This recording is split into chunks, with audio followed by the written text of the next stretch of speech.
సిదిరి అప్పర్రాజు తనంతాను తాను భగత్ సింగ్ అనుకుంటున్నాడా? అతనేమన్నా చంద్రశేఖర్ ఆజాద్ అనుకుంటున్నాడా? అతనేమన్నా అల్లూరి సీతారామరాజు అనుకుంటున్నాడా?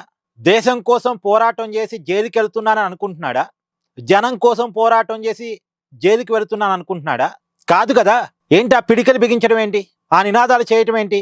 అతని అరెస్టును వైసీపీ కార్యకర్తలు అడ్డుకోవటం ఏంటి? అతని అరెస్టును ఖండిస్తూ జగన్మోహన్ రెడ్డి ట్వీట్ చేయటం ఏంటి?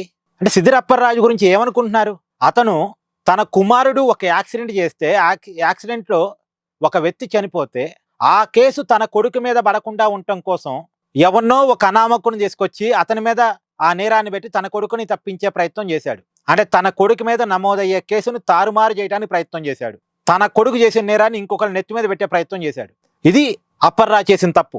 అతనేం దేశం కోసం పోరాటం చేయట్లే, అతనేం జనం కోసం పోరాటం చేయట్లే, అతనేం తన నిజవర్గం పలాస కోసం పోరాటం చేయట్లే. కనీసం అతను మత్స్యకార సామాజిక వర్గం అనేది కుల రాజకీయాన్ని వైసీపీ తెర ముందు తీసుకొస్తుంది కదా, ఆ సామాజిక వర్గం కోసం కూడా ఏం పోరాటం చేయట్లే అప్పర్రాజు. అప్పర్రాజు అరెస్ట్ అయింది తన కొడుకుని రక్షించుకోవడం కోసం ఒక దొంగ కేసుని క్రియేట్ చేసే ప్రయత్నం చేశాడు. కేసుని తారుమారు చేసే ప్రయత్నం చేశాడు. సాక్ష్యాలను తారుమారు చేసే ప్రయత్నం చేశాడు. ఇందుకు అప్పర్రాజు అరెస్ట్ అయ్యాడు. అతన్నేదో భగత్ సింగ్ లాగా, అతన్నేదో చంద్రశేఖర్ ఆజాద్ లాగా చిత్రీకరించే ప్రయత్నం చేయటం అనేటువంటిది ఒక పిచ్చితనం, ఒక మూర్ఖత్వం. పైగా చనిపోయినటువంటి కుటుంబానికి 1,00,000 రూపాయలు ఇస్తాం, చనిపోయిన వ్యక్తి భార్యని మా ఇంట్లో పనికి రమ్మని అడిగాడట అప్పర్రాజు.